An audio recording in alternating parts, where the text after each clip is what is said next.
Good morning, good morning, good morning, good morning, good morning, good morning. Ayan po ang ating mga strawberry. Ang presidente po namin ng aming asosasyon ay umorder po sa akin ng dalawa. Binilin na po niya yung dalawa sa halagang 150. Tinawaran po niya ng 150. Ayan. Malapit na po yung mamunga.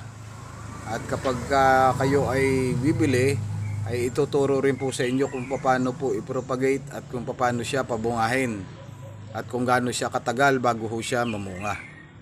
Ayan po. Kung gusto niyo pong bumili, meron po tayong available dito.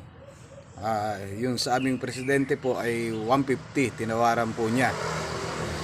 Pero mas mataas po ng konti. Gawa ng may presyo po talaga yan na mas mataas po sa 150. Pero madali ho naman tayong kausapin. Yan. Pili po kayo. Pwede kayong pumili ng inyong bibilhin na strawberry plant. Marami pong salamat.